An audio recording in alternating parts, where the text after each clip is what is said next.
हाय, आज शुक्रवारचं उद्यापन आणि हळदी कुंकू आहे आमच्याकडे. रांगोळी काढणं चालू आहे. घरातलं सगळं आवरून झालं. आई बघा रे, तो चहा बिस्किट खात आहे. संध्याकाळी 4 वाजले आता. त्यांना बोल चहा बिस्किट खायला या. बघा तो कुठे खातोय. मी दारात बसली रांगोळी काढायला, तर बाहेर खातोय दारामध्ये बसून. बघा सगळं काम झालंय. आता रांगोळी काढायची आणि खीर बनवायची. घरी रांगोळी कशी वाटते हे बघा.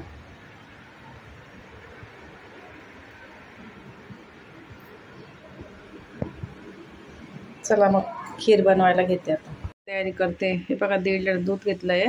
1.5 लिटर ते तापलंय. थोडं घट्ट करायचं. अर्धी वाटी तांदूळ घेतले बासमती. घेऊन भाजून घ्यायचे म्हणजे गाठी नाही होत. तूप घालून भाजलं तर.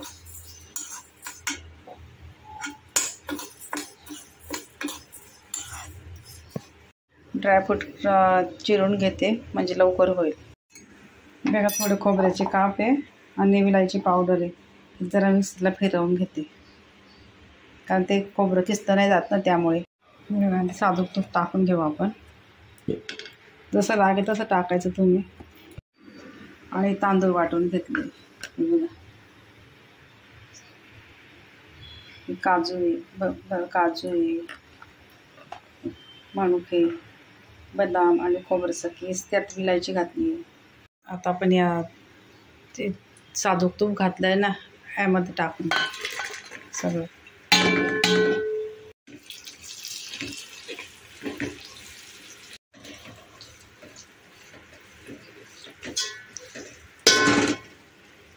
साधारण 20-25 लोकांना 1-1 वाटी येईल एवढी खीर बनवते मी. आता यामध्ये दूध घालते.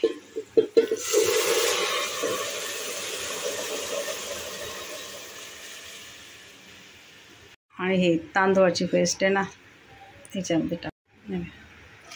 थोडं पाणी टाकावं लागेल. गॅस बंद आहे. बंद आहे बघा गॅस. फक्त सहज मी ठेवलं होतं. आता यामध्ये टाकते आणि हे ढवळत राहायचं. यामध्ये 1 वाटी खीर साखर टाकते.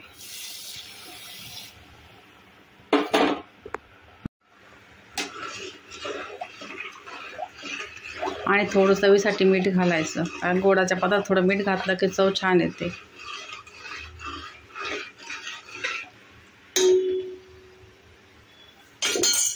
चिमूटभर मीठ घेतलंय मी. हे बघा.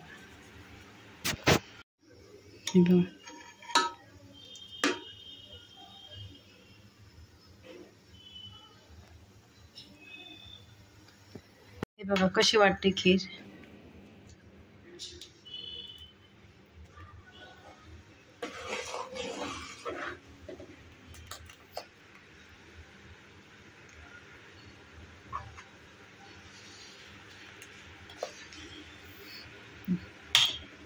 झाली बघा खीर. कशी वाटते, आवडली का तुम्हाला?